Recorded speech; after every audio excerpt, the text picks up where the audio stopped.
At the reception desk, no one understood the Japanese billionaire until the black cleaner offered her tea, in perfect Japanese.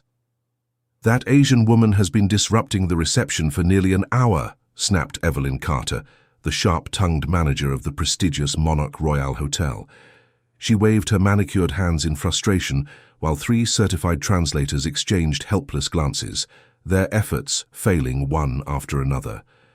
Japanese tech mogul Emiko Nakamura stood silently, her presence commanding yet cold, like a queen in exile. Her eyes flickered between restrained rage and quiet sorrow. Her personal aide, drenched in panic, was furiously tapping away on his phone, likely cancelling back-to-back negotiations worth millions. All plans were on hold, frozen by a language wall that none of the staff could climb. Near the grand entrance, 34-year-old Brianna Lewis gently mopped the gleaming marble tiles, her movements practiced almost invisible. In her 7 years working at Monarch Royal, she'd mastered the art of being present but unseen, quiet enough to go unnoticed, observant enough to understand everything. "Mr. Chambers, contact another interpreter," Evelyn barked at the concierge, who was sweating through his designer vest. "This is spiraling into an international disaster." The third translator, a senior linguist flown in from the embassy, adjusted his glasses and sighed. "She's not responding to Mandarin, Korean, or Vietnamese. I even tried basic English phrases. She won't look at us. It's as if we don't exist." That's when Brianna stopped. She lifted her eyes from the floor, silently observing Emiko for a moment longer. There was something in the woman's posture, rigid yet elegant, isolated yet dignified, that Brianna instinctively recognized. She took a breath, left her cart quietly by the wall, and walked toward the reception desk. Evelyn turned, startled. "Excuse me, this area is for staff only." But before she could finish, Brianna offered a slight bow and with calm grace said in fluent Japanese, "Opirejang desu. Ocha o omochi shimashou ka? Otsukare-sama desu. Ocha o omochi shimashou ka?" "Thank you for your patience. May I offer you some tea?" The lobby went completely still. Emiko's eyes widened slightly, then softened. Her arms, once crossed like a gate, dropped slowly to her sides. For the first time she spoke, her voice low but unmistakably relieved. She nodded gently. "Thank you," she replied, in Japanese. Everyone froze. The translators looked stunned. Evelyn's jaw fell open, and even the concierge stopped tapping his tablet. Brianna turned to the nearest junior staff member. "Please bring her some green tea," quietly. Evelyn blinked, finally finding her voice. "You speak Japanese?" Brianna didn't answer. She returned to her cart and resumed mopping the floor, the same poise and silence as before. But from that moment forward, no one in the hotel ever looked at Brianna Lewis the same way again. And Emiko Nakamura stayed at the Monarch Royal for 2 full weeks, booking the presidential suite twice. The Japanese woman finally spoke, her voice smooth yet sharp, cascading quickly in her native tongue. Her hands moved with graceful precision, every gesture deliberate, poised like a dancer. The 3 translators glanced at one another in defeat, eyes wide, faces pale with confusion. They didn't understand a word. Evelyn Carter, the manager of the Monarch Royal Hotel, rolled her eyes so hard it was practically audible. "This is absurd," she muttered, tapping her manicured fingers against the marble counter in rising agitation. At that very moment, Brianna Lewis slowly straightened from where she had been kneeling beside a mop bucket, her hand letting go of the cleaning rag. She didn't flinch. She didn't rush. Her every movement was precise, calculated, like a chess player making the first move of a checkmate. For years, Brianna had watched elite guests treat the hotel like their personal kingdom. She had seen maids fired for nothing, bellboys yelled at like dogs, and junior staff reduced to tears behind closed service doors, and every time she had kept her head down. But this time was different. This time, something inside her refused to stay silent. What no one in that dazzling, chandelier-lit lobby could have known was that Brianna Lewis held a secret, a quiet, formidable power that could flip the entire situation upside down. Her next action would spark a chain reaction no one saw coming, and it would forever shift the balance of power in that hotel. If you're moved by stories of resilience and hidden strength, the narrator's voice echoes, subscribe to the channel to find out what happens when one cleaner steps forward and forces an entire luxury empire to listen. My patience is at its end, Evelyn Carter shouted, slamming her fist against the reception desk so hard the room fell into a shocked silence. That woman is turning my hotel into a joke on the world stage. Emiko Nakamura stood still as a statue, head held high, unfazed by the tantrum in front of her. But Brianna saw what no one else did. Emiko's hands, subtly clenched, her left thumb pressing against her palm, her shoulders tight, her eyes shimmering with restrained fury. She understood. She understood everything. Evelyn continued, oblivious. If she can't speak English, maybe she shouldn't be staying in a world-class American hotel. Miss Carter, the junior receptionist interjected nervously, his voice barely above a whisper. Perhaps we should try a more what? Evelyn snapped, spinning around with fire in her eyes. We've wasted 2 hours on this ridiculous scene. It was then that Brianna stepped forward. No mop, no gloves, just quiet confidence. And when she spoke, it wasn't in English. It was in flawless Japanese, and the entire lobby went still. Brianna felt that old burning rise in her chest again, that familiar silent rage, tight, steady, like a storm forming beneath calm waters.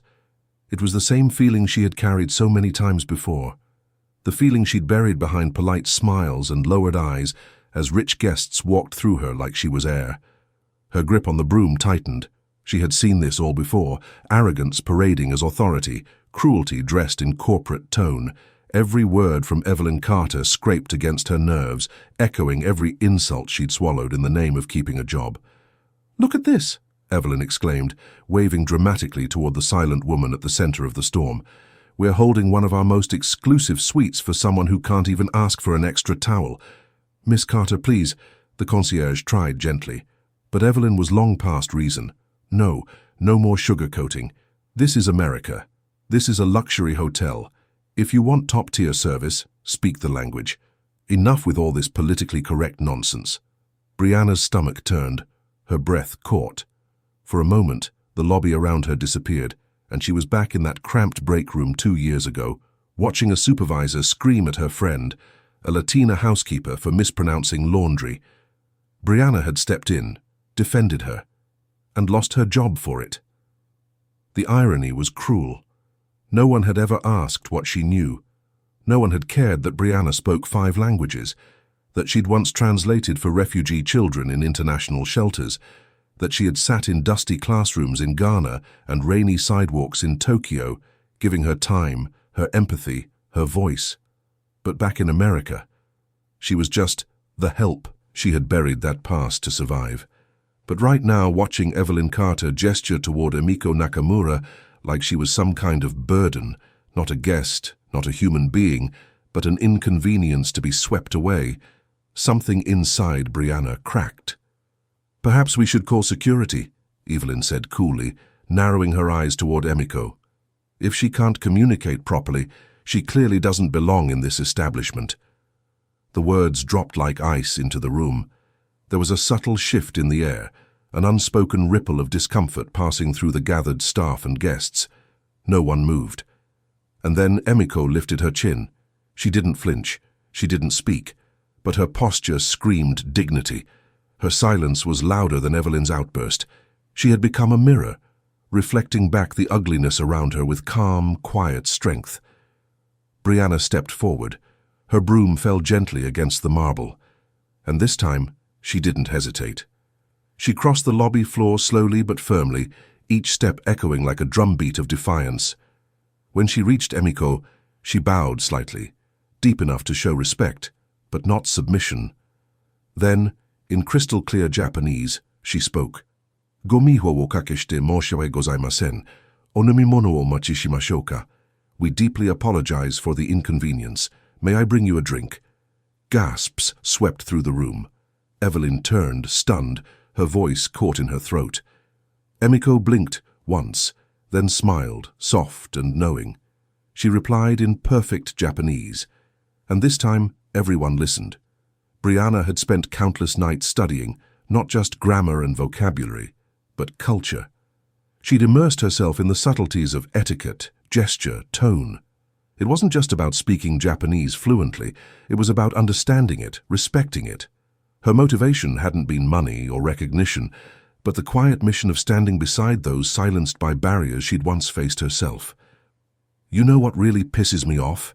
Evelyn Carter spat out, pacing like she was delivering a monologue meant for applause. Her voice was louder now, her gestures exaggerated, feeding off the uncomfortable energy of the onlookers.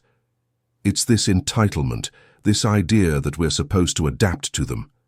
No, they should make an effort to fit in here. This is our country, our culture."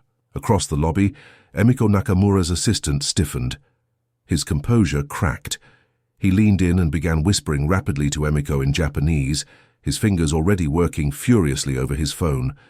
Brianna could tell they were done. They were leaving, and with them would go the 7-figure reservation, the high-profile business deal, and the hotel's international reputation. Gone, all of it, because of one woman's unchecked arrogance.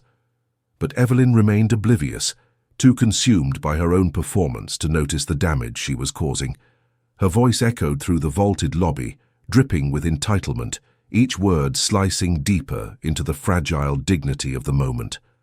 Brianna felt something shift inside her. It wasn't just the usual quiet rage. No, this was something else. It was fire, but steady, controlled, purposeful.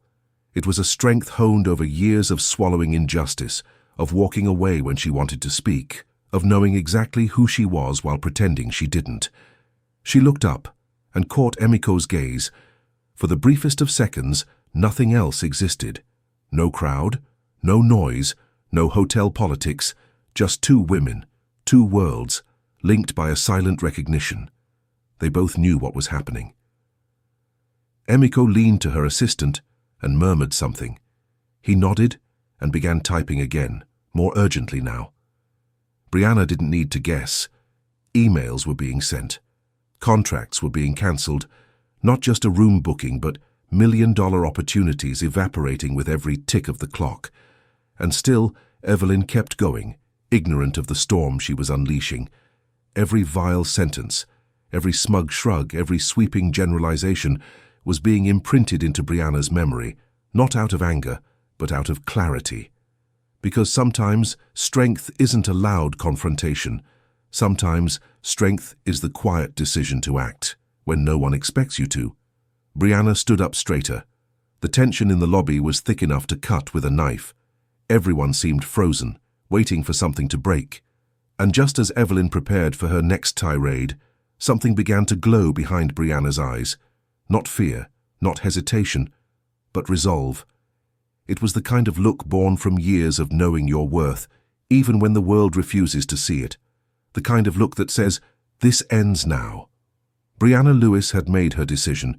She placed the cleaning cloth gently on her cart, straightened her back, and walked, deliberate, unwavering, toward the cluster of tension around Emiko Nakamura. Her steps were precise, as if she had rehearsed this confrontation in her mind countless times, because in a way she had. "Excuse me," she said softly, directly addressing the Japanese businesswoman. Her voice was low, but the calm weight behind it turned heads instantly. Even the lobby's chatter seemed to pause. Evelyn Carter spun on her heels, fury tightening her jaw. "Excuse me," she snapped. "You're interrupting a critical customer service situation. Get back to your duties immediately." But Brianna didn't flinch. She kept her gaze fixed on Emiko. Then, in flawless Japanese, soft, respectful, and laced with the elegance of Kyoto dialect, she said, "Tianjuguan gomen nasai.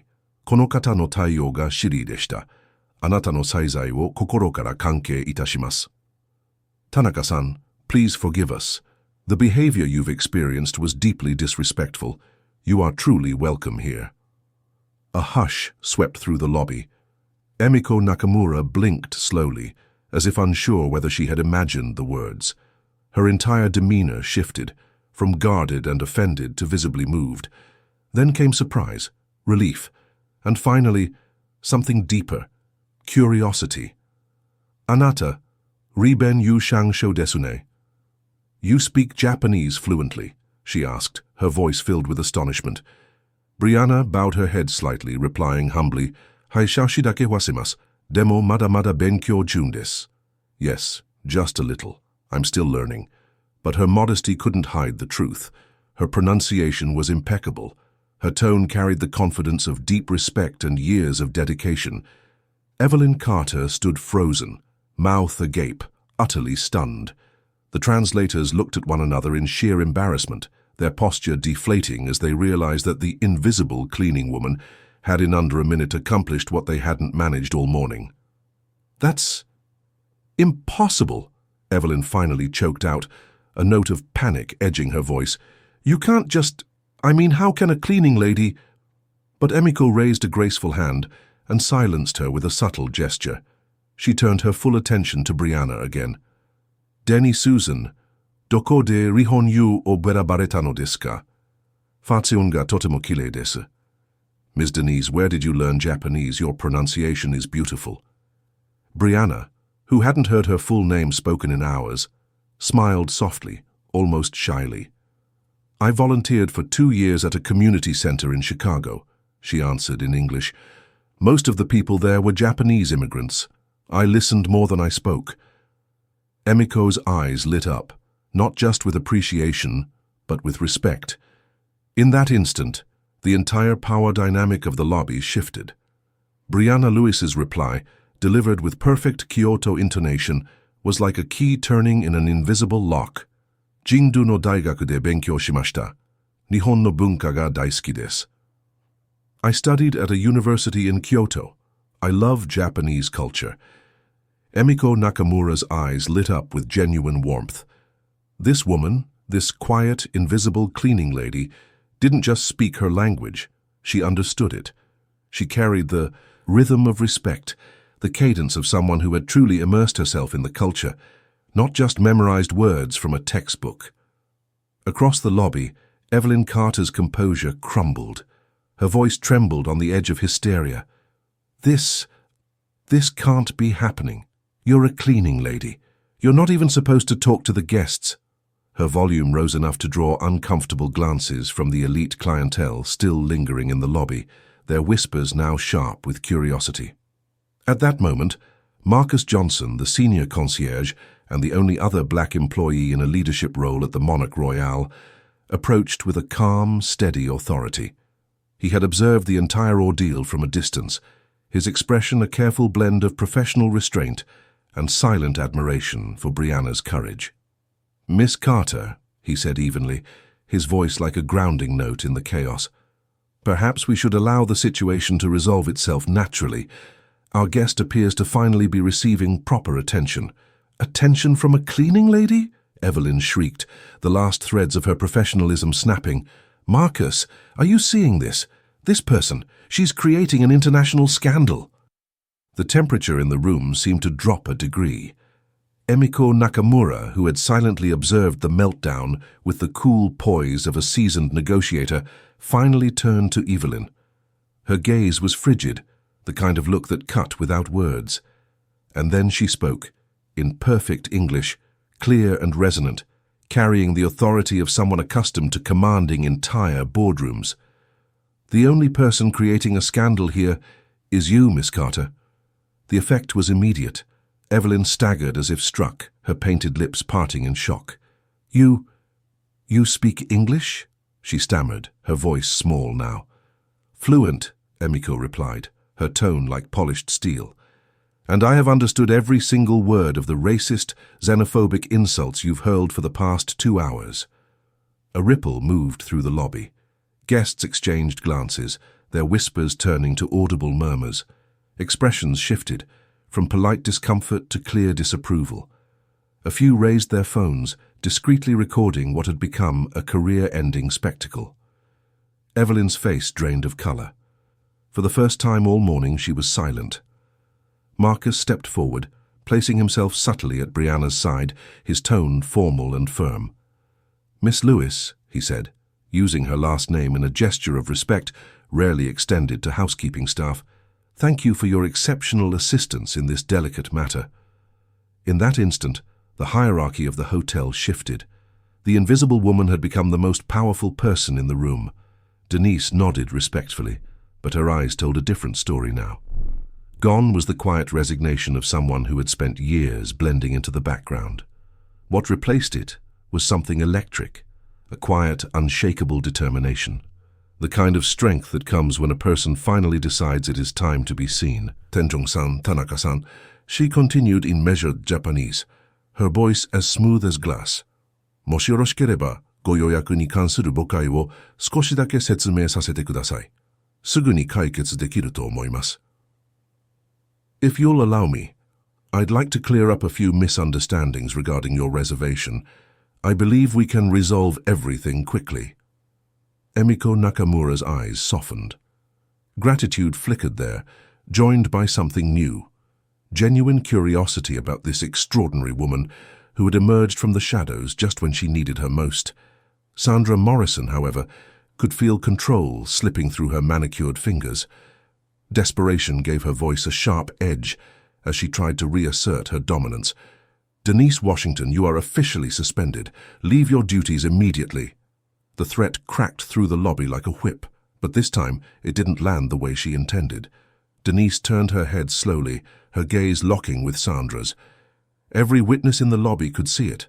The shift, no fear, no submission, just a calm, grounded power that made the manager's bluster suddenly look small. I understand perfectly, Miss Morrison, Denise said softly, her tone almost serene and yet unmovable. But before I leave, I will ensure our guest is treated with the respect she deserves. The words fell like stones in a silent pond, rippling through the stunned crowd. What Sandra Morrison couldn't see, blinded by her arrogance and prejudice, was that every sneer, every disrespectful gesture, every careless insult had been witnessed and catalogued, not just by Denise, by Emiko Nakamura. A woman whose global influence could erase the prestige of the Grand Plaza from every luxury travel guide in the world with a single phone call. The air itself seemed to thicken.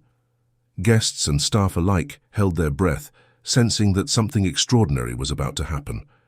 This was no longer just an employee standing up for a guest. It was a reckoning, a transformation unfolding in real time, one that would reveal the true nature of everyone in that room. And in that moment it became undeniable. Sometimes the most powerful person in the room is the one everyone chose to ignore. The lobby of the Grand Plaza had become a stage, and Sandra Morrison was standing center stage, trapped in a play she could no longer control. Emiko Nakamura, formerly just the Asian woman in Sandra's dismissive words, held her phone like a sword, calm, precise, deadly. Miss Morrison, she said, her voice as cold and clear as crystal, before this conversation ends, I would like to clarify a few things about my identity. Sandra's face flickered wildly between rage and terror, red one moment, ghostly pale the next. I don't understand. This situation is completely out of control. My full name, Emiko said, her words cutting through the lobby like a bell toll, is Emiko Nakamura, CEO of Nakamura Global Technologies. Our company holds $12 million in corporate hospitality contracts annually with major American hotel chains. The words hit like a thunderclap. A silence heavy enough to crush the room followed. Marcus Johnson closed his eyes briefly, feeling the weight of what this meant. The other employees exchanged horrified glances. A few guests pulled out their phones, capturing what was rapidly turning into a viral scandal in the making. And furthermore, Emiko continued, her tone steady and merciless, I am a sitting member of the International Tourism Board, the very body that certifies hotels for elite Asian executive travel. A negative recommendation from me could trigger the loss of tens of millions of dollars in international contracts. Sandra Morrison began to tremble. Her arrogance had evaporated, leaving only raw fear. But Emiko wasn't finished. Her voice rose slightly, enough for every witness in the lobby to hear. More importantly, for the past 2 hours, I have recorded every word you said, every insult, every display of prejudice, every gesture of contempt for me and my assistant, and I assure you. She tapped the phone screen lightly, and the soft beep of the recording stopping echoed like a gavel strike. "This will not stay hidden." That can't be legal," Sandra stammered, her words spilling over each other. You can't record private conversations without consent." Emiko tilted her head slightly, her poise unshaken. "This is not a private conversation, Miss Morrison. You chose to humiliate me in front of dozens of witnesses in a public lobby. And judging by the phones pointed at us right now," she gestured toward the guests quietly filming, "I am not the only one with a recording." Sandra's knees buckled slightly. The room seemed to lean away from her, the crowd instinctively stepping back as if she carried the contagion of disgrace. And standing just to the side, broom and gloves forgotten, was Denise Washington, no longer invisible, no longer silent. The woman everyone ignored had just watched the fall of a tyrant, and for the first time in her career, every eye in the lobby turned toward her with respect. Marcus Johnson stepped forward, his voice professional but carrying a steel edge. "Actually, Miss Morrison, in public areas such as this hotel lobby, there is no legal expectation of privacy. And in case you've forgotten, all of our security cameras have captured this entire incident, audio and video." The words hit Sandra like a tidal wave. Her eyes darted around the lobby, at the cameras, the guests filming with their phones, the employees staring in shock. In that instant, she understood. Her career wasn't just damaged, it was over. Emiko Nakamura, poised, lethal in her elegance, tapped her phone screen with deliberate precision. "I have already forwarded this recording," she said evenly, "to the tourism boards of 4 countries, the national management of this hotel chain, and my public relations team in Tokyo." Sandra let out a strangled scream of panic. "No, you can't destroy my career over a misunderstanding." Misunderstanding. The single word sliced through the air, carried by Denise Washington's voice, calm, resonant, and unshakably firm. For the first time in 6 years, the invisible woman's voice commanded the room. "Miss Morrison," Denise continued, her tone laden with quiet authority, "I have worked in this hotel for 6 years. I have mopped these floors, carried trash bags heavier than I am, and stayed invisible while watching countless incidents like this one unfold. The only difference today," her gaze shifted to Emiko, who met it with silent solidarity, "is that your victim had the power to defend herself." The lobby seemed to exhale in unison. Even the chandeliers above seemed to shimmer with the weight of justice. Emiko nodded respectfully toward Denise, then turned to address the room with devastating precision. "Ms. Washington," she said, her tone warm now, "while I stood here today, I did something I often do in moments like this. I researched. I reviewed your professional history." Sandra made a choking noise, part disbelief, part despair. "I learned that you hold a degree in linguistics, with a specialization in Asian cultures," Emiko continued. "You have volunteered as an interpreter for humanitarian organizations, and you are fluent in 5 languages. A gasp rippled through the staff. Eyes widened. For years, Denise had been seen as just the cleaning lady, disposable and invisible. Yet she possessed qualifications that most hotel managers could only dream of having. Emiko's voice softened, tinged with genuine admiration. "You are exactly the type of professional my company seeks as we expand operations in the United States. If you are interested, Ms. Washington, I would like to offer you a position, effective immediately." The words hung in the air like the tolling of a victory bell. Denise, or rather Ms. Washington, felt every pair of eyes in the room on her, not in dismissal, not in condescension, but in respect. Sandra Morrison's knees buckled, her career crumbling in real time. The once feared manager was now a ghost in her own lobby, a living warning of what arrogance and prejudice could cost. For the first time since she'd taken this job, Denise stood tall, not as a cleaner, not as a shadow, but as a woman who had always carried power quietly, until the world finally saw her. Marcus Johnson's eyes lingered on Sandra with a mixture of disbelief and profound disappointment. "Miss Morrison," he said gravely, "not only did you humiliate one of our most important guests, but you also wasted, an exceptional talent that had been working under your nose for years." Sandra's lips trembled. She was desperate now, clawing for any excuse that might save her crumbling career. I can explain, she stammered. It was a stressful moment. I didn't mean to. You meant exactly what you said. Emiko Nakamura's voice cut through the air like a blade of ice. And thanks to modern technology, your true opinions about those you consider different are now permanently documented. As if on cue, Sandra's phone began to ring. The sharp vibration echoed in the silent lobby like a funeral bell.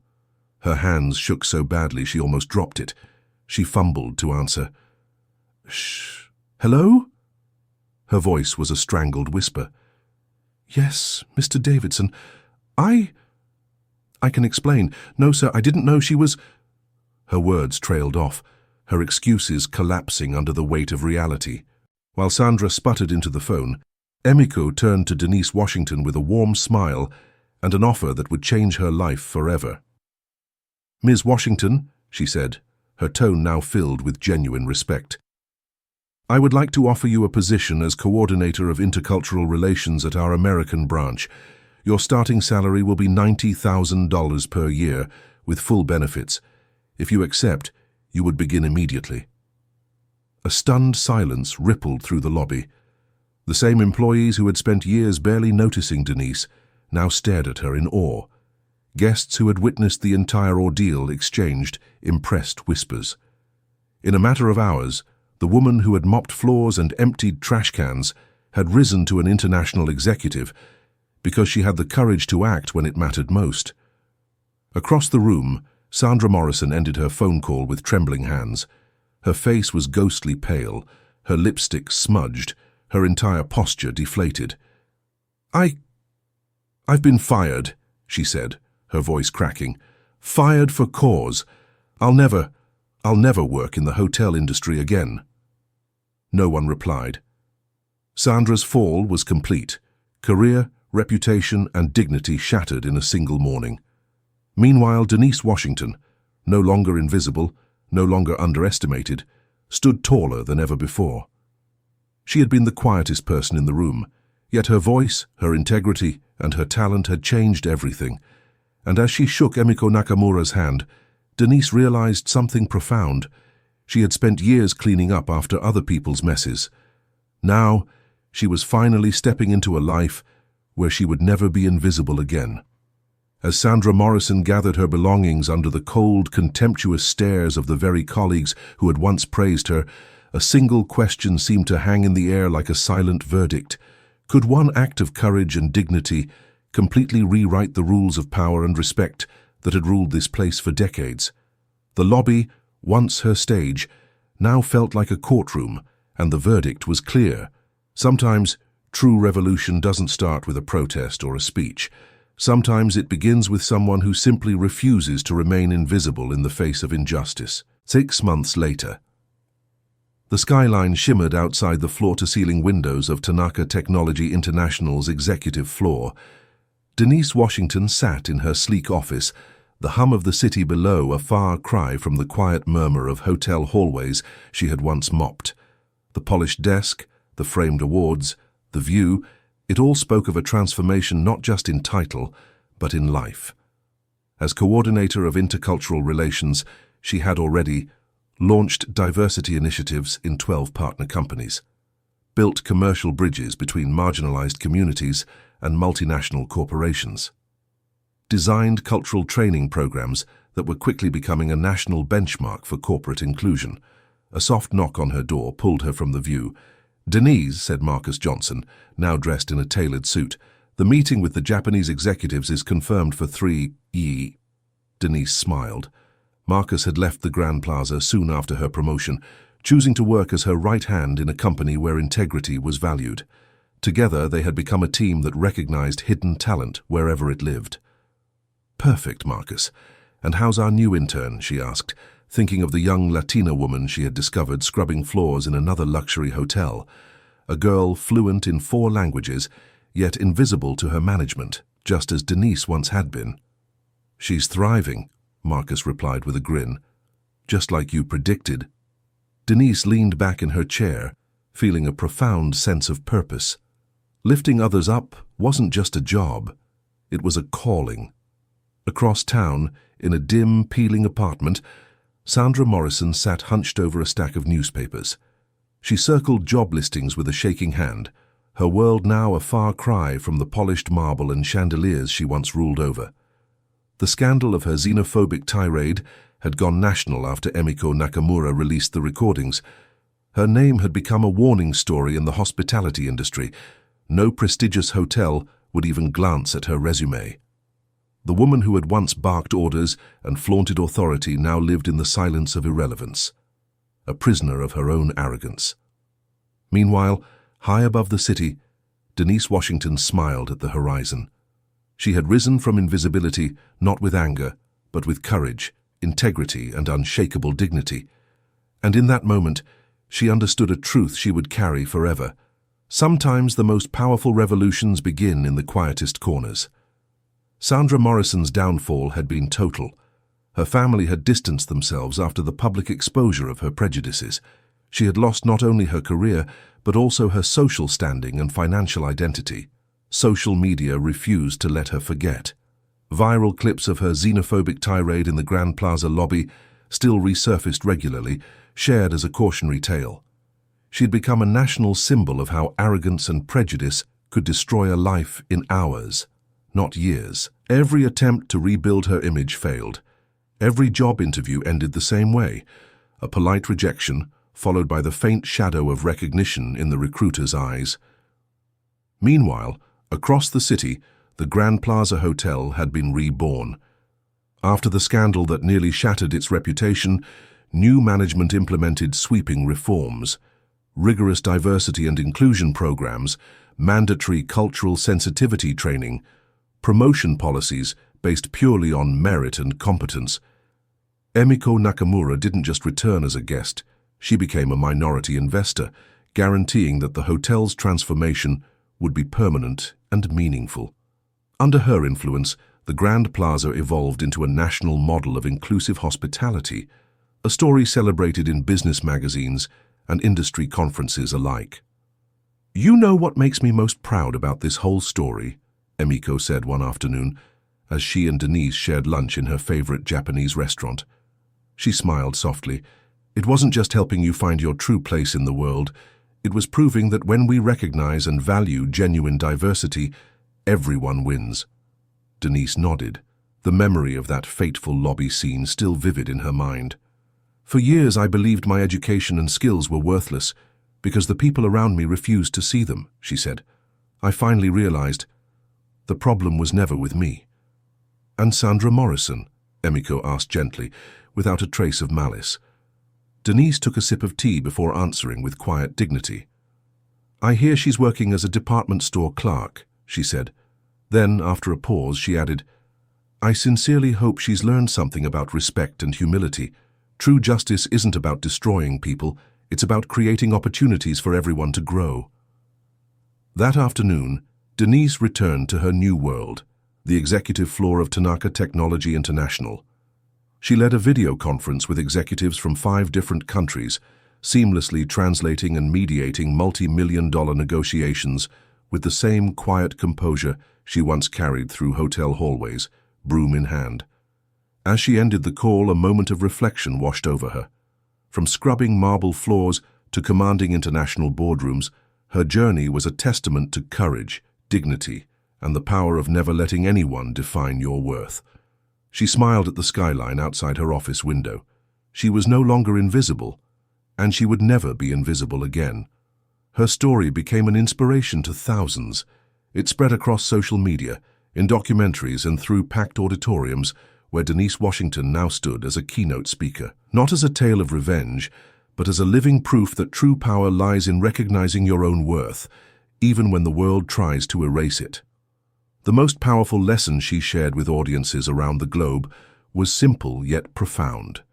The best response to prejudice is not hatred or bitterness, but excellence so undeniable that it forces even the most skeptical to see the truth. Sandra Morrison had tried to humiliate her, to erase her, to make her invisible. Instead, she created the very moment that allowed Denise to shine brighter than she ever imagined possible. Sometimes, Our greatest enemies do us the unintentional favor of revealing our true strength.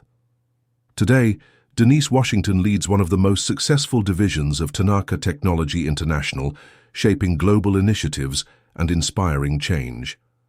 Meanwhile, Sandra Morrison lives in the long shadow of her own choices, a cautionary tale about confusing temporary social status with true human value. In the end, true victory was never about destroying the person who tried to diminish her. It was about building a life so extraordinary that every attempt to make her small became irrelevant. If this story of transformation and justice touched your heart, subscribe and share it with someone who needs to hear this message.